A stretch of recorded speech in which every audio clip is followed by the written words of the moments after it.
Thank you, and welcome to the Patriots 300 Level Podcast. My name is Eric. I'm joined by my co-host, Kevin. Welcome back for our 25th episode this week, where we'll be previewing this Sunday's Super Bowl and discussing news around the NFL. As a reminder, you can follow us on Twitter and Instagram at Pats 300 Level Pod for up-to-the-minute updates and commentary on news of the day. So, Kevin, the big game this Sunday, two 4 seeds facing off. What are your thoughts? What are you looking for this game? I don't really have much thoughts on this game just because I don't really know too much about these teams going forward. I think Joe Burrow, from what I've seen, I've really liked his demeanor. I like this play. He's very really cocky. Not in a bad way. Not in a bad way, but a good way. He throws the ball pretty well. He's not like one of these athletic quarterbacks like a Josh Allen or Patrick Mahomes, but I think he's one of those kind of pocket passers that can move a little bit around. He's not like a statue or anything like that. So I'm just really interested to see him going up against this defense with the pass rush. And because the Bengals offensive line is terrible. So I want to see kind of how that kind of comes into play. But he's really dynamic, especially Jamar Chase has been a really good receiver this year. So what he can do against this team, I think would be pretty interesting. And then also the Matt Stafford kind of effect. How is he going to play in this game? Is he going to crap his pants? Is he going to play well? Is he going to elevate his team? In the Super Bowl, you really need to, for the most part, play to elevate your team. If you can't do that, it's very rarely that you're going to win on defense alone. The 2018 Patriots was kind of an anomaly in that aspect. But I think both of these quarterbacks, one of them is going to have to step up and win the game for them. I think that's going to be the big key to the game. That's an obvious key to the game, but really, who's going to put their team in the best position? And I just don't think Matt Stafford. We'll get to this in the predictions, but I just don't think he can do that. I think he chokes too much under pressure. No, I think that's good points. You would think for someone that was a number 1 overall pick, been in the NFL for 12 plus years, couple or 5,000 yard season, several 4,500 yard seasons, never a Pro Bowler, but was always top 10 quarterback. You want to think that he'd be the key to the game or the biggest question mark, but that's kind of what he is, because granted, most of his career with the Lions were atrocious. So it's tough to really say, what is he a product? Is that whenever he loses big games or things like that, is that a product of just his environment, or is he contributing to that? But we've seen it this year too, where some big games against good teams. And then what do we see? He's in the red zone and he throws an interception. It's a close game, third, fourth quarter, either winning by 1 or down by 1. What does he do? He throws a pick 6. So it's something. Even the Bucs game, they were I don't blame the choke on him fully, where there was like the 3 or 4 fumbles they had the entire game that were given away, the stupid penalties here and there. But still, the Bucs tied up the game with 38 seconds to go. And then that first play or two, what does he do? He fumbles the ball. Luckily, they recover it. And then 2 plays later, it gets Cooper Kupp for a wide open touchdown because Todd Bowles is an idiot. But then the next week, he's down either 10 or 3 points in the fourth quarter. I forgot which drive it was. He throws an interception, not close, or he throws the ball not close to anyone, right into the hands of the 49ers and just drops it. And then luckily, then they get the touchdown after that. So he's gotten lucky, even though they've won the past 2 games. He still had in both games those typical Matthew Stafford meltdowns in key situations.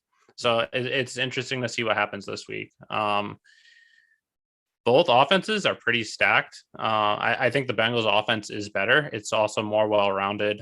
You have Joe Mixon, who's one of the best running backs in football, almost 1,300 yards this year, over 10 touchdowns.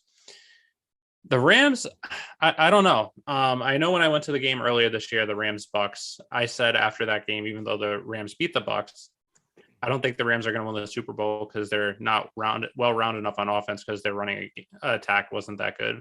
Sony Michel was able to step it up in the last half of the season, running for almost 800 yards. He was the leading NFL rusher in December.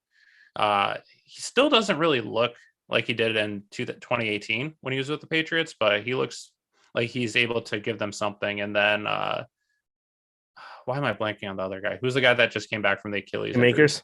Yeah, K Makers. He looks actually pretty fast. So if they're able to get a good running attack and then keep the Bengals off balance on defense, I think they'll have a good shot. I think that's going to be one of the several keys to the game is if the Rams can get a good running attack going, and then because if they're not able to run the ball, then a good defense should pretty much double cover Cooper Kupp, and then have a good cornerback on Odell and see if Stafford can beat them with that.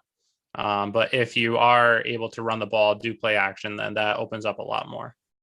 Yeah, and I think one of the things I'm really interested in seeing is I've been kind of saying for every single week, basically in this playoffs, is when's the team actually going to be smart and take away Cooper Kupp, double cover him, put someone on, and make sure you focus your attention on him. So is this going to be the game that's finally done, or is this another instance where we're saying, why did you let their best player beat you? And even given that fact is if they do focus on Cooper Kupp, like you said, Odell Beckham, is he going to have a really good game? Because he actually he's looked pretty well in his past couple games. So how is he going to play? Is he going to get more balls because of that? And how is the team dynamic going to work that route? So it should be, that's one kind of big key just to see how this is all going to work out. Are they going to take away the best player? Because no team really has done that yet on him. Or maybe is he just good enough where he can, even if they are putting their attention on him, he can still break away. But it seems like most of these games lately, it's just he's getting either free releases or he's breaking through zones, and they're not kind of double covering him. They're trying to do their regular defense, which isn't working. Yeah, no, that's what I was just going to add on to is it's not like they're trying to take him away this postseason. He's just still beating them. It's just either blown coverages or just stupid defensive calls in general, where he's just getting by the defense, getting by the zone for an easy touchdown. We saw that in the Bucs game. We saw that last week against the 49ers. And it just depends if you can stop him. It's tough to say if he'll be able to still do that. He's a really good receiver. He's been one of the best receivers the last few years, especially this year. So it's tough to say that he won't still do that even if covered, but we haven't really seen that, at least in the playoffs. One thing though is if you do take him out, then it's going to be, for the Rams at least, is Odell going to be able to lead the way like we've seen the last 2 weeks, where he had, I think, 10 catches, 100 yards or close to that last week? Is he going to be the Odell of old again in the Super Bowl? Whereas for the Bengals, if you take out Jamar Chase, they're still stacked on offense. You have three receivers that could be a number one on not a lot of teams, but at least some teams in the NFL, with Jamar Chase, T. Higgins, and then Tyler Boyd. All are 1,000-yard receivers. I think Boyd was a little under that this year with like 900 or close to it, but still 3 elite receivers, a really good running back who can also catch out of the backfield. So that's going to be a little tougher for the Rams to handle. But they do have a good front seven. They can get pressure, and the Bengals offensive line is absolutely atrocious. So it depends on if the Bengals can get a good running attack going through that Rams defense, they'll be able to open up their offense even more. If they're not able to, then that's going to be, if they can't get running attack, it's going to be trouble for Joe Burrow, because then the defensive line, the front seven, is going to just be teeing off knowing it's pass. And against that horrendous offensive line, he could get killed. He got sacked 9 times in the divisional round versus Tennessee. And then this is one of the best, if not the best, front seven in the NFL. I completely agree. We've kind of already talked about this a little bit, but just want to kind of hammer out, what would be your 3 key matchups of the game? If you had to give your top 3, what do you think would be the 3 key matchups and things to look for?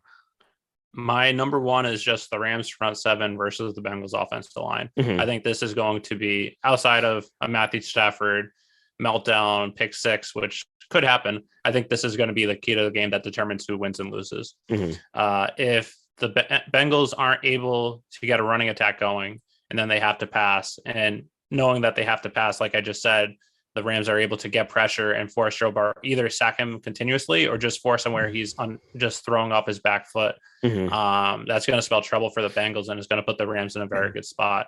If the offensive line is able to hold their own, get a good running attack going, and hold up enough in pass protection to allow Joe Burrow enough time, those three receivers and then even Joe Mixon out of the backfield, they're good enough that given enough time, they'll be able to get open. They'll be able to do something, and the Bengals will have a good shot. I think that's the number one key to the game. Outside of that, I think the other ones is just Bengals wide receivers versus Rams secondary, and vice versa, the Rams wide receivers versus the Bengals secondary. Depending on that, I think that's going to be the other keys to the game. If the wide receivers are able to beat the cornerbacks, or if the defensive scheme is able to hold them enough, limit big plays, I think it's going to keep the game close. Yep. Yeah, I agree for the most part for my three. Number one, like you said, the Bengals offensive line is going to be a big key for them if they're going to want to win this game. Yeah. Rams have one of the top defensive lines in the game. And are they going to be able to handle that by already having a weak offensive line in general? So that's, I think, the biggest one, if they can get that running attack going, like you said. Number two, I would say Cooper Kupp alone, just for the Rams. Yeah. And the Bengals. So number one, is he going to get that attention? Like I said, are they going to eliminate him? And if he does, what are the Rams' second and third options going to look like? So I think that's the second one that it could really impact both teams in that situation. And the third, I would say, would just be the quarterbacks overall. None of them have been in this spot. I would say I'm not really too familiar with Matthew Stafford's college career at all. Burrow at least has had a national championship. So he's played in the big spotlight. He succeeded in the big spotlight. I think that was his only career. That was his only season starting, just like Mac Jones. But at least he's been kind of in the bright lights and stuff. Stafford, I'm not too familiar with. He went to Georgia. I'm just pulling up there. Yeah, when he was there. Yeah, if you want to pull up, I'll just keep talking about it. I just think just to see how these two quarterbacks will handle it. Burrow being his second year, basically his rookie year, because he didn't play all of for his first year. And then Matthew Stafford, who kind of chokes under the spotlight a lot. So what are both quarterbacks going to do here? Are they going to both step up, or is one of them going to kind of shrink in the moment? So I think that's a big kind of key to the game. What are they going to look like in this situation? Yeah. So I just pulled it up. Stafford. Sorry, I lost my. He was 708. All right, we can move on. He won the two bowls he was in, the Capital One Bowl and the Sugar Bowl. All right. So not national championship, but they were pretty decent bowl games. Yeah. But I think, like you said, he's just someone that outside the front seven, I know it wasn't my key matchup, but just I think he's the X factor of if he plays like an MVP caliber quarterback like he did the first 4 or 5 weeks of the season, I think the Rams are going to win or have a very good shot. If he's the typical Matthew Stafford like versus the Titans earlier this year, or just the 49ers week 18, I think the Rams are probably going to lose. Yep. Going on next, thing about LA for the host city overall. What are your kind of thoughts about that? I know you've been to the games before there. I know just listening to kind of the reporters there, just the surrounding areas, just like Massachusetts Meth Mile, where you've got drug addicts lining up. We've got a lot of homeless people. Just not in a great area from what it sounds like, and to have this really nice stadium kind of built in like the slums of LA. I'm not really sure what the thoughts are there. I'm not sure if it was just cheap property or if they're trying to really build up around the area and kind of bring up the area with them. But right now it doesn't seem like it's in the best spot overall. Yeah. So I went to 2 games out in SoFi this year, the Rams Bucks game to see Brady one last time, and then when the Pats played the Chargers. And when I was getting ready to go to the Rams Bucks game, someone told me, just be careful when you go there. And then also, if you're not parking in the parking lot, I'd be cautious about wearing outside opponents' jerseys or anything, just because the area itself is not good, not necessarily because Mm-hmm. it's avid sports fans and then they'll attack you or anything, just because Mm-hmm. like since the area isn't great, like you just don't really know what to expect. Yeah. So the parking, there isn't much parking there to begin with. Mm-hmm. Like parking lot, there's like one tailgate lot, and then there's like 4 or 5 small lots for just people not tailgating, Mm-hmm. and then the rest is parking garages. Yeah. So you get off the highway, it's about a 5-mile drive to the stadium. And from the second you get off the highway until you pull up to the stadium, it's just, I'm trying to find a way to put it nicely, but sort of just like this. I'll just put it as the slums of LA, where it doesn't seem like a safe area. It just looks not great, and it's unfortunate because you see a lot of homelessness around. You see people homeless on all the street corners. You see different things like that, and it's just unfortunate of everything you have to see going up to it. And then all of a sudden, you see the stadium all the way in the background, which the stadium's like a $6 billion stadium. It's gorgeous, brand new. It's just unfortunate. If you come from the other side of the stadium where the tailgating parking lot is, it's actually not that bad. Like the surrounding blocks are it looks like it's built up, it's getting a little better. So Mm-hmm. I had the same thoughts when I was there. Is, did they pick the stadium because they're trying to re-gentrify the area by having games there? It might bring in more business, more money to the surrounding economy. It could give people in that surrounding area jobs at the stadium, help build up that area around it. Could it be part of that? Or is it just, since it is not a great area, it's just so much cheaper than anywhere else, and it's available land. It's not like downtown LA. There's anywhere you can actually build a stadium. So, and it's a beautiful stadium, but it's just, I want to feel safe walking from one of the parking garages to the stadium. Yeah. Yeah. And then this is just an interesting tidbit that's in no time before had a Super Bowl hosting city had the team from the area in the Super Bowl, and now we've seen it two of the last 2 straight times now. Basically, Yeah. you had a team in that same town going to the Super Bowl. So just interesting that it's just happened recently and it's taken this long. But Yeah, I think just the other interesting thing about it too is if it was to happen any time, for it to happen to these 2 times, it's not really as much of a home field advantage as other scenarios or other stadiums, because for the Bucks last year, it was COVID. So even though they didn't have to travel, like the benefit was they didn't have to travel, they didn't have to get hotels and everything.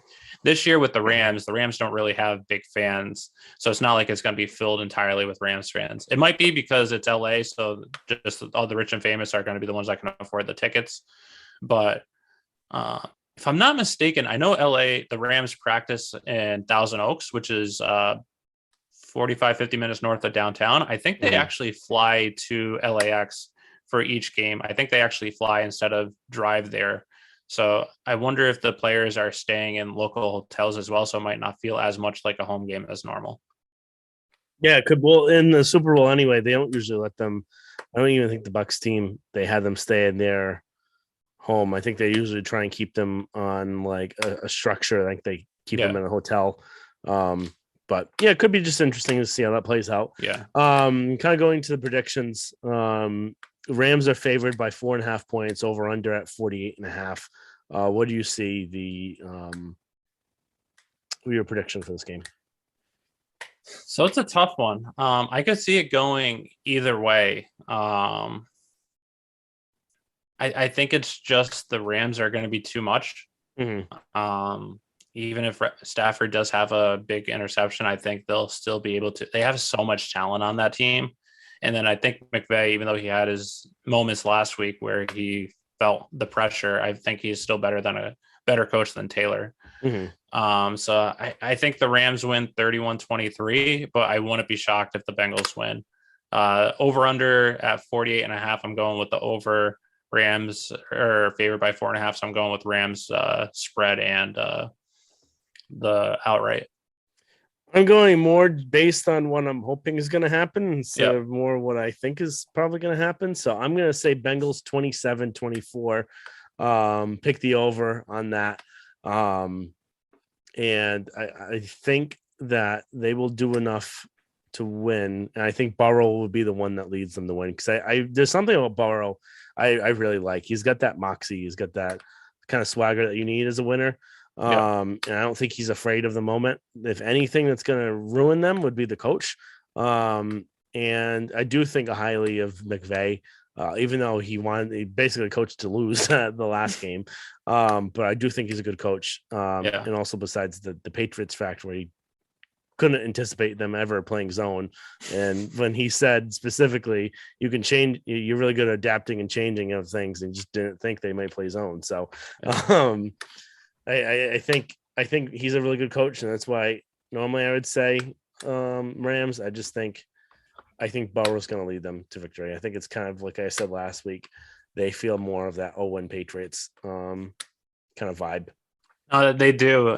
That's one thing where all their wins in the playoffs were close wins, and then some of them you could argue shouldn't have gone their way. Like the versus the Raiders first round, there was that just the refs once again. Yeah. Then against the Titans, it was Ryan Tannehill crapping all over himself, and then against the Chiefs, it was Patrick Mahomes crapping himself in the second half. So it's similar to the 0-1 Pats, where you think the Tuck rule shouldn't have happened, or a couple games here and there during the regular season, which gave them the bye the first week. So it is eerily similar of that. Both finished last the year before, but I just think it's going to be, I don't know if the O-line is going to hold up, and I just think the Rams just have too much. But we'll have to see. It should be interesting. Should be an interesting game. Kind of now going to our lightning round of our 8 questions this week. So the first one: if Tom Brady never left the Patriots, ended up retiring this offseason, and assuming everything else around the NFL stayed the same, which probably wouldn't happen. Number 1, would the Patriots trade for Jimmy G this offseason? And number 2, would you want the Patriots to trade for Jimmy G this offseason? I think you're going to know my answers. I think they would, because chances are all the quarterbacks in this draft class are trash. There's some reports saying that they don't think there's a single quarterback that's going to be a starter or worthy of being a starter in the entire league. So it just depends on, did you draft that guy last year or the year before? Or is this finally the year that you hand the reins over to Jarrett Stidham, where Jarrett Stidham's the future? No. Sorry, Spike King. But I think just based on everything, unless you're somehow able to get Deshaun Watson, which I don't think they would based on everything going on, I think they'd be getting him because he's the cheapest, best option available. Would I want the Patriots to get him? No. He has no stones. He's made of glass. I'd want them to, unless you're only giving up like a 4th round pick where it's not much, I'd want them to try and go some other route. I think everyone would know my answer on this. Yes, they would trade for Jimmy. They already tried doing it last offseason. I don't know if that's true. And he was plan A, but the price tag was too much. Plan A was actually supposedly to trade for Jimmy and draft Mac Jones and have Mac sit behind Jimmy for a year. It probably would have been less than a year because Jimmy would have gotten killed behind this offensive line. Yeah. So, and then number 2, I want them. Yes. Just because I think out of any possible quarterback you get, he's the best one you're going to get. They could coach him up if he's not completely broken, which he may be now. He's 30 years old. Can they really undo the breaking that Shanahan did of him? So I think that will be just something to see. Next question. Is Jarrett Stidham on the Patriots roster in September, assuming they re-sign Brian Hoyer? I say no. I think it's possible that he is, just because it's his last year. If they like him, he's a capable backup, cheap money. My reason for no is I don't know how much longer Hoyer is going to be in the league, how much he can stay or just keep up with the competition, keep up with his body. He's getting a little older. So I think that this might be, and they'd try and bring back Hoyer for another year where he can sort of be that quarterback's coach, mentor for Hoyer, while also drafting a capable backup for the Patriots the following year when Hoyer leaves. So I think they're going to, one person I do like, I don't know if they'll pick him, is EJ Perry, the Brown University QB. I think he could be someone that late round, he was one of the offensive MVP of the Senior Bowl. He could be someone where you take late. He's a flyer. Could be good. Or they've drafted Matt Castle in the 7th round. He ended up being good. Rohan Davey was bad in the 4th round, but he could be one of those where you draft him. He sits as the 3rd string this year, but learns behind Brian Hoyer, and then the following year is the backup for Mac Jones the next 2-3 years. Yep. I think I would say he's not. I think he's going into his 4th year of his contract. They're probably going to want to trade him, get something for him at least, and then draft someone else and have him sit behind Hoyer and Mac. So I'd say he's probably not on the roster. If Hoyer's back, if Hoyer's not back, I think there were reports they were really happy with him in his offseason work. So maybe they might want to just have him groomed for the backup quarterback for a while. And I can't imagine him going for a ton of money just because he hasn't shown much yet. And has kind of been hurt. Has a 50% pass completion percentage. So I can't imagine him going for too much money. Next question. And then just one thing that I noticed of him this year, I've never seen someone so happy and complacent being an inactive quarterback week in, week out whenever you see him on the bench. So he could just be that Scott Zolak role where he's a lifetime bench quarterback, but I don't know. Oh yeah, I don't think he's ever going to be a starter. I think he's always just too happy to be there. Yeah. Which is one of the issues with him that they had going into last year when they thought he was possibly going to be the starting quarterback, and he just didn't take the reins where he pretty much just handed over to Cam when he didn't really fight for it. Yeah. Next question. Who's going to be the Pats offensive coordinator this coming year? I say Mick Lombardi. I think with them bringing back Joe Judge, especially as an offensive assistant, I think that kind of shows that they're trying to have him be a mentor, someone that can help groom one of the young offensive coaches on their team, where usually they don't hire from outside for coordinators unless it's a former coach. So unless they go and get Bill O'Brien or maybe Chad O'Shea, I think that's the reason why they brought him back in that specific role. And I think it's going to be mixed since Bill is best friends with Mike Lombardi, his dad. I still think it's going to be Kaylee is going to be the one that's going to be the offensive coordinator. Everything kind of points to him. There still is a chance that O'Brien does come back.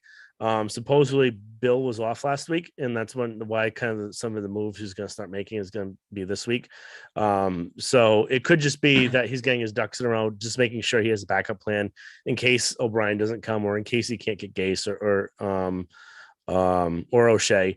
But I think still number one would probably be getting Bill O'Brien. If he can't, then I think it would be Kaylee, and then having Joe Judge kind of help him out in that aspect. But it should be interesting to see. Next question. Who's your favorite Patriots media personality? Mike Reese. All right. Mine is Greg Bedard. Not surprising. Next question. Who's your favorite national football personality? Mine is Rich Eisen. I was interested to see who yours is. That's a good one. Mine is kind of a mix. I'm gonna say Greg Cosell, because I really like his breakdowns of film. If it wasn't him, I would say Dan Orlovsky. I like Dan. I really enjoy him watching his breakdowns of film.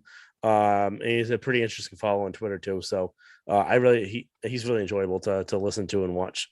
Yeah. One thing just on that note quickly is Ryan Clark, I also like as well. I hated him as a player. He was one of the dirtiest players in the NFL, but actually as an analyst, I like him a lot too. Him and Orlovsky are a good 1-2 combo on ESPN now. Yeah. Next question. Why did Kyler Murray delete all of his social media info of the Cardinals? That kind of took me by surprise. My guess, I don't know. It could be that he hates Cliff Kingsbury because he's an idiot and doesn't want him back. And he wants to leave if Kingsbury's the coach. I think it's just a negotiation tactic. This is his finished his 3rd year, so this is probably the year that he has the contract extension, because with the last CBA, you can't do rookie extensions until after their 3rd year. So I think that's part of the reason he's using it as a negotiation strategy of give me what I want or I'm out in 2 years. Yeah, I think that could be it too. It's either that or he completely can't stand Cliff Kingsbury, which also could be the possibility too, just because we've seen him. He's never been a winning coach before. He hasn't been successful other than this year, based on the talent he's had. But is it really his coaching or is it the talent around him? Yeah. And he didn't win with Patrick Mahomes. And he kind of underperformed this year with the Cardinals, and they kind of fell on their face towards the end of the year. So it could be one of the two things. Because you said the negotiation, I'm just going to take the other route. I think I'm going to say he hates Kingsbury. That's fair. Last question, real quick. In the last Let's Go podcast last night or the day before, Brady said, never say never about possibly coming back and return to the NFL. Any thoughts on that? What do you think would be the possibility there? I say there's still 0.0% chance he comes back. Only chance is if he gets divorced from Giselle, which I don't see happening. I think once you make that decision, he must have been thinking of it for a while. And once you finally make that decision, it's something I don't think he'll be coming back. I'm sure he'll get that itch once it gets to like training camp and preseason and once football Sunday start in September. But I think at this point, I don't see him coming back just because his age. I don't see him sitting out a full year, then coming back as well. But if he had the heart to say, I'm done, I think he's done. I still think he's going to be coming back if the right situation arises itself.